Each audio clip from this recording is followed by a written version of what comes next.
Welcome to the works of Artesia Northe. If you like the stories, consider subscribing and helping our channel grow. More stories are always in the works, so check back regularly. And now, Ivy Apple is Alive by Artesia Northe, Chapter 1. Ivy Apple sat in her car, outside of her former home, an apartment really and certainly not one would consider a true home. The good news was that her car was paid for, and somehow she hated it today just as much as the day she bought it. To buy a car in Southern California requires nothing more than the ability to fog a mirror and pay ridiculous bank interest on your loan, all in the hope that you do not get the mustard-colored one that was underpowered and a truly ugly squat nightmare that has been ever made with four wheels. Ivy sat in that very car, at this moment, in the rain, extracting herself from a broken and dangerous 3-year-plus relationship from a man-child certainly not worthy of her. Come to think about it, she picked men with the same skill that she picked cars. Scooping them up at her lowest life point and paying the price on a daily, monthly, and yearly installment plan. The level of failure found in all of her failed relationships never ceased to amaze her. Her current debacle broke at the point where she found her boyfriend, a lying description in itself, to be digging handfuls of quarters from her coin bank on her bedroom dresser. He was in the process of failing at another career change as some kind of a master chef, like there is a shortage of them in the world, complete with a full-length tattoo declaring his love for smoked meats with a chef's hat and a crossed set of utensils sunk into a pork roast. A future family crest it was not, and she could not hide her disgust as Marty, disgusting quarter-stealing man that he was, wanted to proudly show his stupid tattoos to everyone he could, causing her immense embarrassment.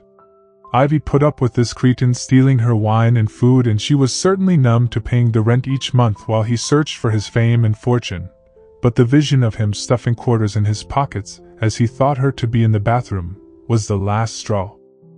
The thief begged, cajoled, and denied that he had done anything wrong, and to add insult to injury she felt compelled to give him all of her cash just to allow her to escape from his hold on her, and get him to leave in haste.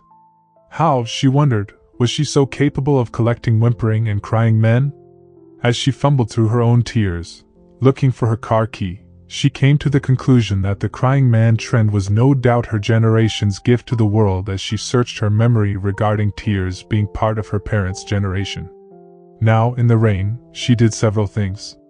First was to send a message to her landlord giving 30 days notice and canceling her utilities. The second thing was to sign the job offer on her phone, and lastly find a store that was open and next a motel room for the night. With an assortment of tops and shorts, several pairs of cheap tennis shoes and a few toiletries, the exhausted young woman collapsed into the rented bed, excited and wary of the immediate future, as she fell into a fitful slumber which lasted only a few hours. Waking up in a still exhausted state, she was doing her best to make coffee in the 2-cup motel coffee pot.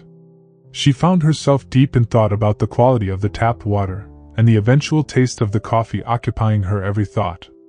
As was her habit, she traveled down a well of useless knowledge and thought while slightly disembarking from reality. In the midst of her scrambled reasoning, she heard a loud knock on the door. "Yes, who is it?" Ivy asked, noticing the true lack of security value in the chain lock that was positioned at her eye level. Visions of movies where the perpetrator kicks the door in, and wood is splintered everywhere replaced her concerns for coffee. "It's me, Morris Jenkins. I met you at your job interview 2 weeks ago. I'm here to drive you to the airport." Confused as she had planned to drive to their office this morning, how did they even know where she was? She barely knew where she was. "Just one moment, I am getting dressed. I didn't expect you to pick me up." Jenkins backed up from the door and in a confident voice offered simple instructions. "It'll be out front here, ma'am. Sorry if I am being inconvenient. It's just that the boss wanted me to get you to the main office and then to the plane as you and a load of supplies are set to leave in 2 hours."